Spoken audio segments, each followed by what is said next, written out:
Why do smart people struggle to explain themselves clearly? Now, this, I would say, is a common misconception, and I wouldn't say that all smart people struggle to explain themselves, but I do say that I see and I worked with many very smart people who indeed do struggle to explain their work and explain themselves in general. Now, why does this happen? What are people doing about it, and what should be done instead? I feel that this happens because I'm talking about the STEM field. So in the STEM field, it happens because we are simply not trained to explain our work. We are trained to think, we are trained to solve problems, we are trained to optimize, to make something better, to improve constantly, but we are not really trained to stop and pause and share that knowledge with other people. So I guess that just this lack of training is something that really takes a toll on people's career when they are actually faced with a situation in which they just have to explain their work, and on the way they explain their work, their career progress can really happen or just stall. So this is something, for example, very common when people are applying for funding and you see those applications and you're like, but why are you writing it this way? Why are you not explaining what those people care about? Like, you should really address the things that people who are going to pay for your research are asking, like address that, not some very abstract technical wording that no one actually understands. And don't get me wrong, I'm a scientist by training, so I am all in for scientific rigor when we have to explain stuff, but I am a firm believer that we can do so in a way people understand and don't feel excluded when we are explaining it and talking about it.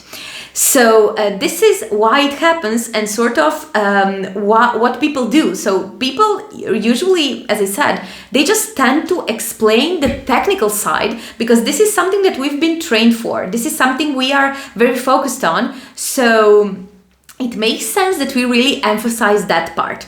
However, the solution to make sure that people actually understand your work and to make sure that you are able to do so is to really take the expert out of yourself and think as a person who doesn't know anything about what you're talking about and what you're working on. And this exercise is sort of a little bit extreme, I would say, but it really helps not to learn how to explain yourself without dumbing it down, because this is really a skill that comes in very handy when you are applying for promotions and when you are in general depending on some decision makers that are not really familiar with your work and with your specific area of expertise. So how can I say this in a simpler way? Just by asking yourself the question, how can I explain this in a simpler way? How can I make this clearer?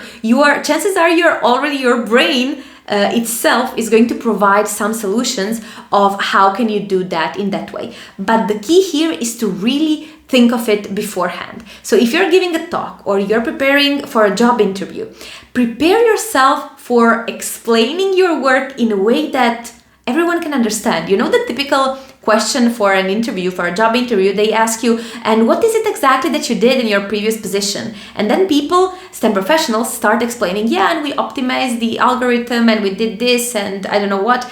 And chances are those people don't really care about the information itself, except if it's a technical interview, if it's a more general interview. They care about how you are explaining it. They care to see whether you are able to really make sure that you can include all of those people who are maybe not experts in your work. If they can get it, then this is done in a good way.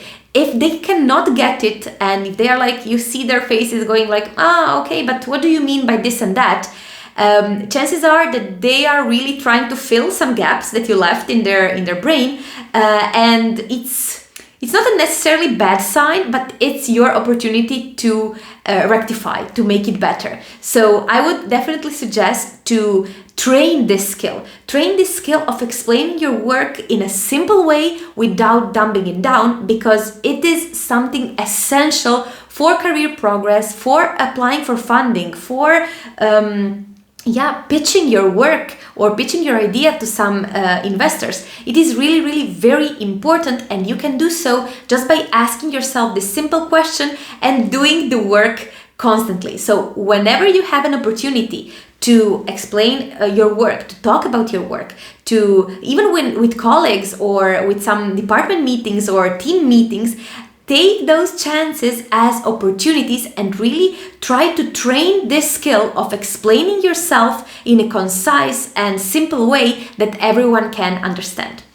Now, if you are interested in a very real life coaching and training this skill where you can bring your specific examples and we can do this back and forth training feedback process where you can really build that muscle for that skill of explaining yourself, expressing yourself in a way others understand, and at the same time in a way that doesn't cause stress to you. So we all know that situation when we are like these people who stress before every presentation. They feel like they don't know what exactly to say, what they are supposed to say, in which way, how to explain it, will other people get it. So if you want to get rid of all of that in a safe environment, guided by a professional, I am a scientist by training and a communication coach specified in working with STEM professionals. So if you are interested in this kind of coaching, I will leave a link down below where you can schedule a completely free discovery call with me,